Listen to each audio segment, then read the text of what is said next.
Well, what somebody is willing to pay for Bitcoin changes on a daily basis. I want to give you an example. From January to April of this year, Bitcoin dropped 20%.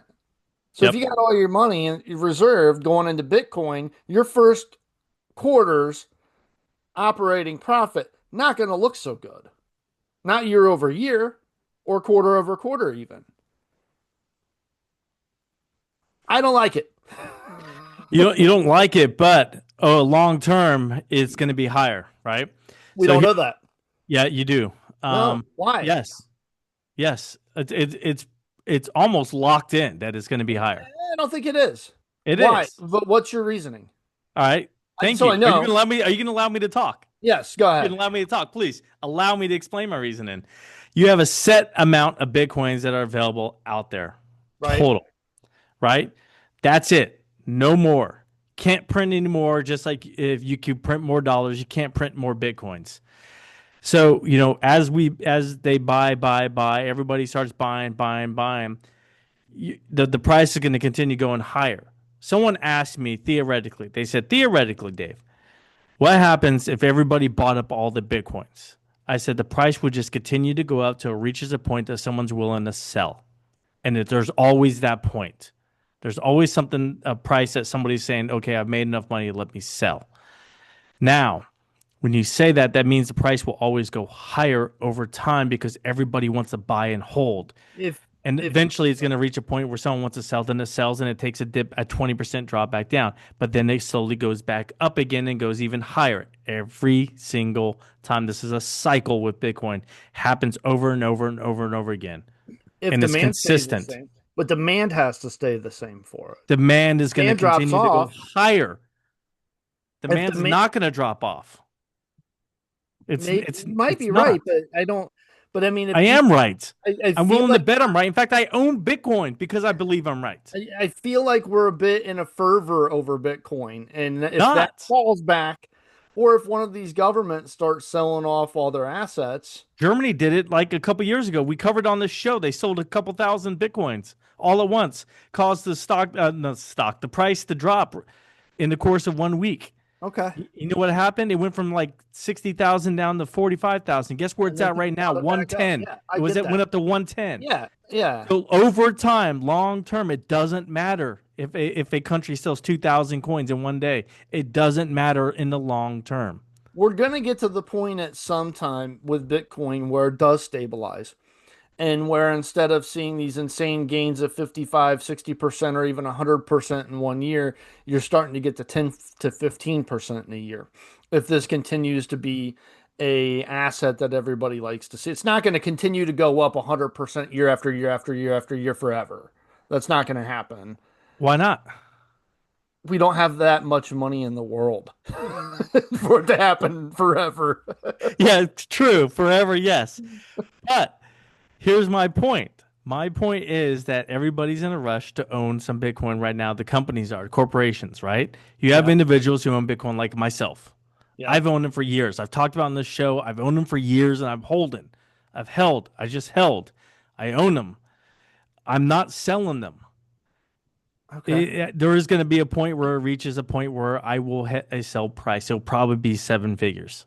I don't think you should sell right now either. I just don't like the idea of these companies throwing, their money in instead of holding it in treasuries, they hold So it in let me. I asked dollars. AI, what is the Bitcoin treasury? You know what it said here? What? This is AI's answer because you like quoting AI, so I wanted to go with AI for you. But are you using Gemini or Copilot or what are you using here? Gemini. Okay. So, Gemini AI, a Bitcoin treasury strategy involves a company allocating a portion of its reserves to Bitcoin, primarily to hedge against inflation and diversify its assets.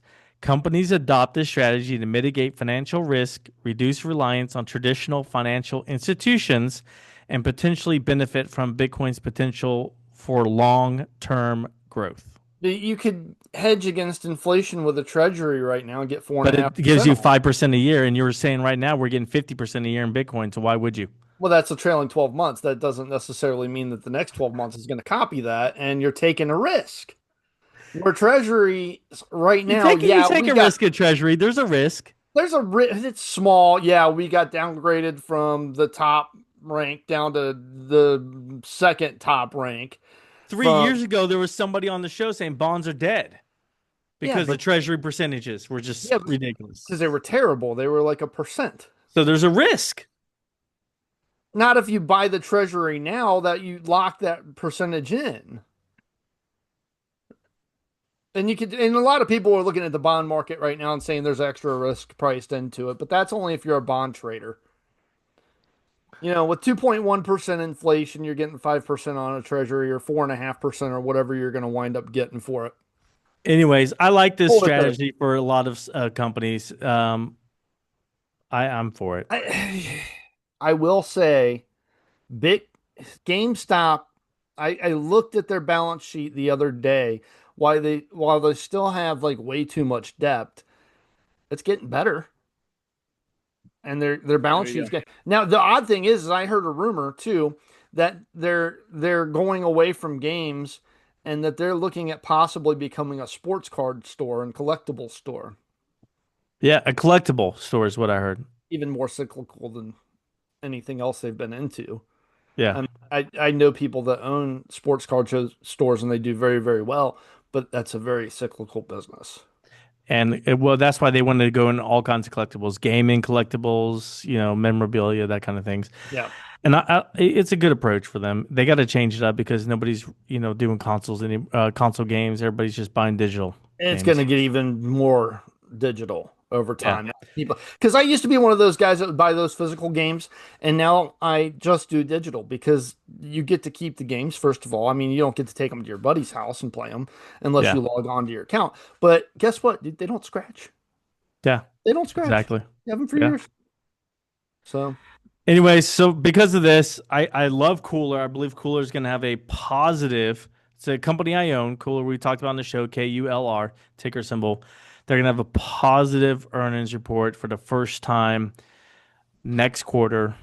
And it's because this last quarter they had to do a write down for buying some Bitcoin and for some financing. But it was one time write downs. They're sure. going to have a huge positive return on next quarter results. You're going to wish you own Cooler now at this price versus next quarter. But and then I'm not buying Nova Nordis, but it's good news for that company. They are going to continue to move higher probably, but I don't know. I hold grudges against stocks. I don't know why. Yeah. But speaking, I mean, you heard on the show I bought Bitcoin, or not Bitcoin, but Boeing. Yeah, I did. I Uh, heard that. I let go of my And they grudge. had good news too over the past week. So they've had good news as well. A lot of companies are, there's an India, the biggest airline in India is saying they're expanding their fleet and they're looking at Boeing. Yeah. Brandon, go ahead. What do you have? They're going to Nvidia? emerge out of this, I think, a lot more leaner company. And then once they go profitable, which is supposedly that's their goal is fiscal or the first quarter of fiscal year 2026. I really think that this is no pun intended, and I think it's going to take off. As Ooh, long as no they don't pun screw it, intended. as long as they don't screw it up, Dave. That would have been better if he said pun intended. Okay, pun intended. Oh, well, but here's another company here that I think that you should own right now, and don't don't turn away because it's went up so high in the past 5 years. But if you really look at Nvidia, Dave, it's almost been trading in the same, Has it had over a 50% return this past 12 months? not the past 12 months, no. It has not actually.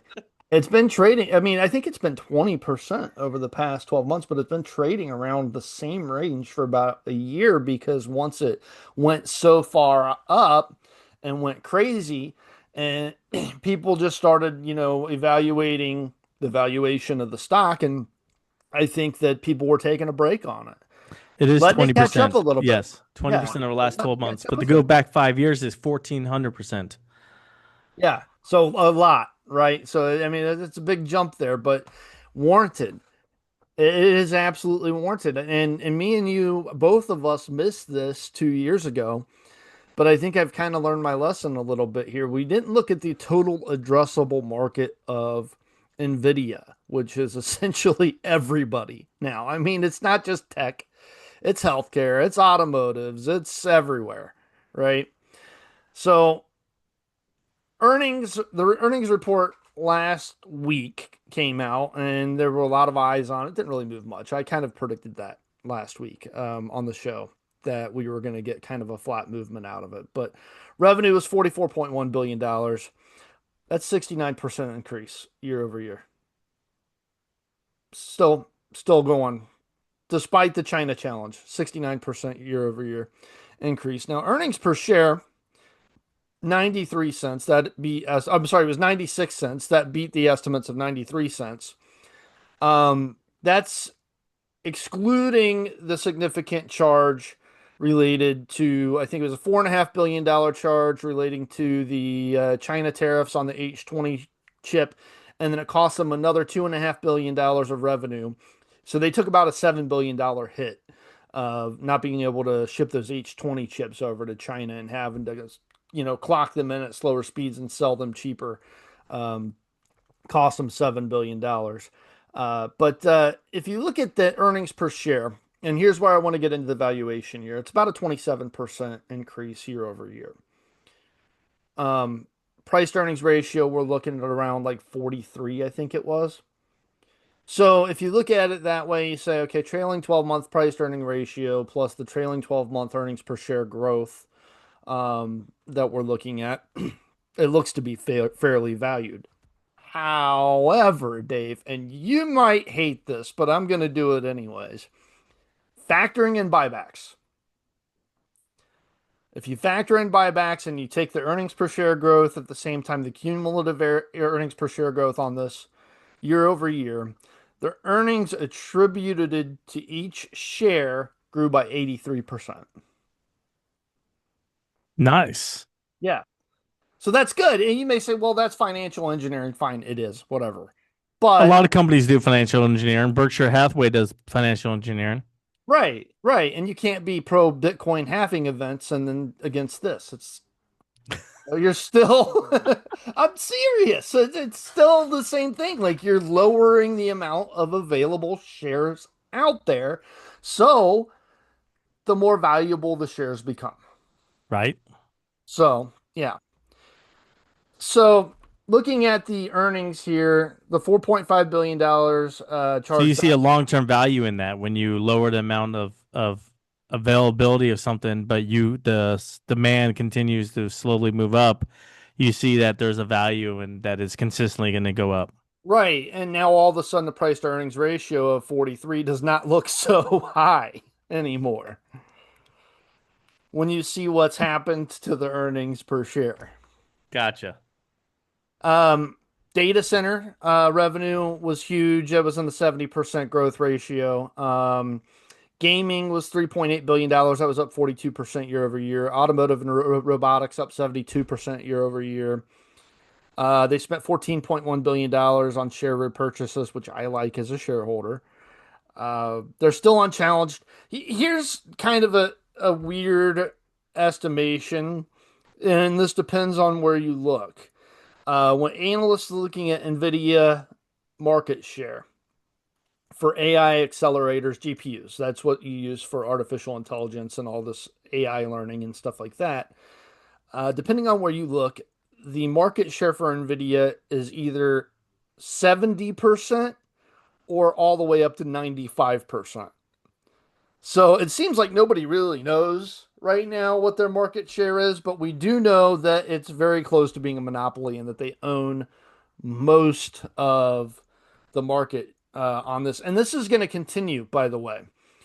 Dave, me and you were worrying about the pricing for an Nvidia chip and all of that stuff, and how they've gone unchallenged on this, and a lot of people are looking for discounts and all that. But they've got a software called CUDA that has kind of trapped these customers. And I don't want to say trapped because actually these people say that they're working with NVIDIA has been really good for them. But it's sort of like Apple's ecosystem. So CUDA, it's a language model software, which is kind of like an instruction manual for people using their GPUs. It's a software layer that allows developers to kind of customize their own software and programs and cloud infrastructure and all of that stuff. And essentially what they would have to do if they were to leave Nvidia's chips, they would have to leave CUDA as well, and all of the innovation that they've made on those softwares, all the customization that's been done for their particular companies would be left behind too. It'd be a lot of cost for these companies to leave. And you want to know who these customers are that are using CUDA. It's big guys. It's like Google, it's Microsoft, it's um, Tesla, OpenAI uses it. Microsoft's Azure is based on CUDA. They use CUDA for it. Amazon's AWS is all on it. Oracle's on it. So I mean, we've got a lot of good recurring revenue here for Nvidia for years to come based on this. I think Um, everybody agrees with you and is sold on it. I think everybody's 401k, mutual fund, something owns a part of NVIDIA. yeah, it does. And At this point, it's like Apple. Everybody's fund owns Apple's. I, I mean, I ran a discounted cash flow model on this, and I came up with a 5 year price target of $688, and I think that's Nice. conservative. And we're at 135 right now, and I think that's the conservative side of things. There you go. So, I mean, I don't know where we're going to go in the short term here. It seems like you see this consolidation happening when we start trading in these ranges. It's a big battle between the bulls and the bears trying to figure out where the price is going to go. And you might have some paper hands get tired of this and sell and have a drop where you get another good entry point here in the next 3 months. Who I knows? But mean, if it takes a 20% drop, that's okay because the long-term growth is there. I agree 100%. It is absolutely there. For NVIDIA, you agree. They Gotcha. are the center of the world right now in just about every industry. Gotcha. So Cool. Got some excite. I mean, I I agree. 100%. okay, NVIDIA okay. is good buy, solid buy, long-term play, good play. I agree. I got nothing more to add. I like every point you made. Yeah, and they're still bringing out the Blackwell chips. They've got some more of their higher end Blackwell chips that have not been released yet. Some of them have, some of them haven't. The higher end GPU processing have not come out yet, but they're working on those. Still on track. They got delayed at the very beginning of the Blackwell program, but we're on track now. Um, yeah, I still like what I see, even minus China. And China's about 13% of the market. There you Which, go. so that's a chunk, but most of it is right here in the United States. 47% here in the United States, 20% is attributable to Singapore. But what they said on the conference call is they said, yeah, that says Singapore, but that's just people that bill in Singapore, and most of those customers are actually here in the United States too. So we probably have about 60% of Nvidia's customer base right here in the US. There you go. Nice. Like it. All right, man. What else you got? Palantir news. What do you got in Palantir? Did you see it jump about 8%? I I think did. middle of the week. Yeah. Why was So that? we got another major U.S. Army contract increase, significantly increasing the budget for Palantir's Maven smart system. $795 million modification to an existing contract. That brings the contract to over $1.3 billion for the next 4 years. They got new deals with other federal agencies that were announced over the last week. The New York Times reported that Palantir is in negotiations with at least two major federal agencies, the Social Security Administration and the Fannie Mae Partnership for Fraud Detection. Palantir's also announced a collaboration with Fannie Mae to launch an AI powered crime detection unit. This could do something in like 30 seconds and detect crime in 30 seconds that would have taken investigators normally 3 to 6 months to uncover. So that's good. The Department of Health and Human Services announced an agreement in May. They selected Palantir for its 5 year solutions with holistic analytics, restructured for enterprise. I don't know what that So is, but all these $50 ones are million. because yeah, all these deals are signing with the government because the current administration is a big fan of Palantir and they asked their heads or the cabinet members, if you will, to go ahead and make deals with Palantir, especially for information sharing across the different agencies. And it's been a big push. In fact, there was I believe, an executive order just done specifically for Palantir. So the current administration is a big fan of them, and that's where you're getting this push from They, and deals signed. They also got a Space Force contract too, but I don't Yeah. have a price on that. Yeah, and this is all coming at the same time where the Trump administration is sending out letters to contractors telling them to justify the amount they're getting paid. And cuts are going everywhere else, but Palantir's getting these contracts. So I mean, if the current administration is being honest, then that means that Palantir can actually live up to what they're saying and do what they're claiming. Um, and you would hope that would be the case. did you ever see that link that I sent you with the demo of the Maven Smart? Yes. By any chance? Okay, Yes. pretty cool. It is pretty cool. So you got Palantir right. Yep. Good call. I like that you made that call a few weeks back, and you said that this is a buy. They're going to get more contracts, and look out for this one. 100%. They did. They're in favor with the current administration. They're signing deals. They're inking deals right and left. So good call, Brandon. Thank you. Making us money, making us all money. Yeah. So, all right, let me get into a couple earnings this week and then some news for chinchilla picking, if you will. Sure. Earnings this week, Tuesday. We got Dollar General coming out before the bell. That's going to be one I'm looking at because on Wednesday you have Dollar Tree coming out before the bell, so we get to kind of compare the dollar stores as well. Also on Tuesday, it's a company that we both said was a strong company, a good company, and then they had a huge event last year that destroyed the stock price of this company. Right after, like on our podcast, we said this was a solid company, and then that week they had a huge event that destroyed the stock. I'm talking about CrowdStrike. Okay. Ever since then, CrowdStrike has gone back and has risen above where it was when Brandon and I both said it was a good company, a solid company, and before the outage that happened. They're saying CrowdStrike's going to continue moving higher. Let's see on this earnings call if it's one to continue to say is a buy on Tuesday. They're having their call. I honestly like with another one that I thought you were going to go with there, and because I don't know when their earnings report is, Yeah. but I think it was at the beginning of last year where I called United Health to buy. No. And oh my No. God, tragedy. Yeah, tragedy, awful Yeah. tragedy, but yes. No, CrowdStrike on Tuesday. So Thursday, we got Broadcom. This is a big AI driver. They're huge in the AI field. They're a big chip processing plant company. Broadcom's one I'm going to be looking at the earnings call, seeing their numbers. Not really one I'm looking to buy or sell, but one I want to see what they have to say about chips and AI. Kind of give you a hint in the video as well.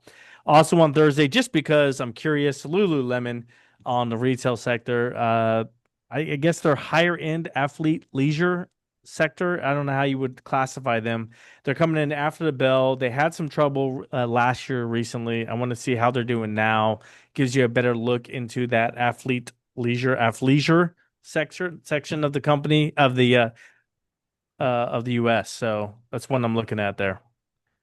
So those are my earnings. Not a whole lot of earnings this week. Very, very empty on earnings. I But told Tristan to buy Lululemon about 10 years ago. I wonder if he did and if he still owns it. hey, if he did and he held it and he bought it 10 years ago, he's doing very well right now. So Yeah. that's good there. Big news for Chinchilla Picking. Next week, we are going to be recording on YouTube. So you will be starting to see videos of us. We're going to have to start, shaving, cleaning, having showers, getting nice and clean for you guys now instead of just our voices. You get to see our faces and how we react to each other. So this week, I'm actually going to post the video on YouTube, but it's Oh, not going you're to be live. recording now? So it's not going to be live. Yeah, actually, every one of our shows has recorded videos to it automatically. So I've got them all on my hard drive here somewhere. But this one is going to go on YouTube. Next week, we're going to start live. He didn't tell me that, guys. So you're going to see my faces I made not knowing I was being recorded. I It's fine, texted though. you. I No, texted it's you. fine. Look, It's fine. It's fine. be ready. Whatever. Whatever. People get to see the real me and the faces I make to Brandon because you know what? He's just making comments, right? There you go. Okay. Video. We're gonna do Three. live starting next week, according to Brandon. We'll see if our IT team can handle this. Our IT team has a new ponytail, so hopefully the ponytail works. It's the And then coming in July, I have bigger news for Chinchilla Picking. Big, big, big news. Hopefully this will be, and I'll announce it in July. I'm not gonna tell you what it is before the surprise announcement. I'm gonna give it's like a 6 week build in the expectation, and hopefully in July we will be the announcement for it. So something huge for chinchilla picking coming in July. I We're don't doing even know. live video next week. July, huge announcement coming then, and then maybe we'll start doing live events, and we are going to begin working on a book. I know we've talked about this for a little bit, but we're going to start working on a book together and have that out there as well for you listeners. So lots of things coming your way. Chinchilla Pickens looking to grow. We've been doing this podcast now for a few years. It's time to grow it. None of it, I mean, it's still free. We're still helping people for free. I still mentor people for free. We do everything for free. Nothing, no purchasing. There's no Discord's free. Everything's free. There's no subscription needed. No, none of that needed. Yeah. We're just trying to help people. Everything is going to be fun stuff, fun I, announcements. I have a very important question. Yes, Is it Maybelline or am I born with it? definitely Maybelline. All right. Final thought, Brandon. I don't even know what the announcement for July You is. don't. Yes, you I don't have know what no it is. idea. Yes, No. and I'm not going to tell you because loose lips sink ships. I'm excited. Final Unless thoughts, it's Brandon. more Final responsible. thoughts. I'm getting it. This is my final thought. I'm excited unless it's more responsibility for me. No, no, no. Listen, buy Nvidia and shut up. There you go. I believe right now is for my final thought. I believe right now, cooler now is the best time to buy it because the next earnings report will be profitable. This company's now been around for about 4 years now. 4-year-old company. You expect around the fifth year mark to start becoming profitable. They're going to report profit and they're going to stay profitable. Is how I look at it going forward. Now's the time to buy it before the next earnings is what I'm believe is going to happen. I do have some microeconomic fundamentals to back this, but that's not 100% of my information. Some of it is just me being guessing. Okay. And so majority of it is fundamental, but not all of it. So I'm just going to be clear and transparent with our listeners. So there you go. That's all I got. So as always, we hope we have been entertaining, educational, and uplifting because we want everyone to make money. Have a good night. Have a good night.